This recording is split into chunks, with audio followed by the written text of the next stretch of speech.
Hello everyone, I'm meteorologist Charlie Ironmonger. Thank you so much for joining me today for your 9 a.m. news and weather update from the First Alert Desk. Got a new update to the Greenfield Terrace Park. Had upgrades that totaled just over $1 million, and that has allowed the park to reopen. Last June, the park was approved by the Greenville City Council to receive the $1.22 million upgrade. Now the park is set to officially reopen today at 4 p.m. with a ribbon cutting ceremony. Renovations mainly focused on the park's Barnes Ebron Taft Community Building, which includes a nearly 1,000 square foot addition, floor and ceiling replacements, and acoustic wall treatments.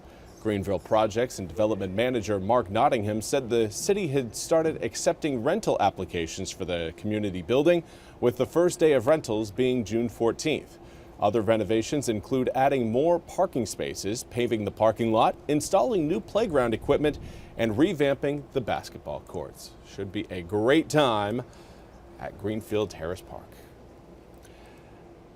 Now, also want to highlight a beef jerky recall that is affecting stores nationwide. This is something everyone should be aware of if you do have beef jerky in your house.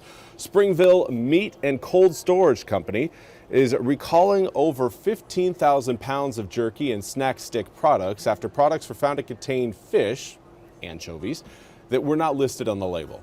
The issue was discovered during a routine inspection by the USDA's Food Safety and Inspection Service, according to a press release. Now, the products have the mark EST, established 20528, inside the USDA inspection label.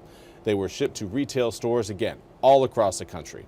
The company had previously used Worcestershire sauce with anchovies, but switched to a version that included them, which led to the mislabeling. So far, no illnesses or allergic reactions have been reported. If you bought these products, do not eat them, throw them away, or return them to the store. For questions, consumers can contact the company at ryan@springvillemeat.com, or you can call the USDA Meat and Poultry Hotline at 888-674-6854. You can find those numbers and that email link on our website, WITN.com. Now we want to turn our attention to the White House, where President Trump's tariffs are gaining steam again as we approach that 90-day deadline. NBC's Chris Pallone has more. As tariffs on aluminum and steel double for most U.S. trade partners overnight, dissent is bubbling up among some of President Trump's allies over his signature spending bill. Billionaire Elon Musk, who spent months trying to slash government spending as a temporary government employee, blasted the president's self-proclaimed big, beautiful bill as a disgusting abomination. Writing on X, Musk complained the president's plan will massively increase the gigantic budget deficit. Some GOP budget hardliners agree. I can't in good conscience give up every principle that I stand for and every principle that I was elected upon, and that's that we can't accumulate more debt. Independent analysts project, as written, the bill could add several $1 trillion to the deficit. It extends tax cuts, boosts spending on defense and border security, and includes cuts to Medicaid and food aid programs. The White House is brushing off Musk's criticism.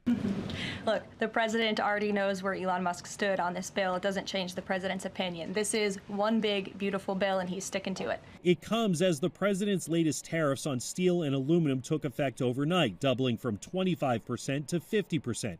With China as a top competitor in the industry, the White House says President Trump could speak with President Xi in the coming days. There will be a leader-to-leader talk very soon. President Trump escalating his trade war, risking increased costs for Americans to potentially shore up the nation's steel industry.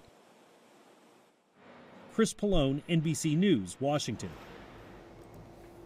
That's all we have time for today's at 9 a.m. news update. Want to again thank you so much for joining me. We'll be back with more news coming up at the top of the hour. Until then, I hope you all have a fantastic Wednesday.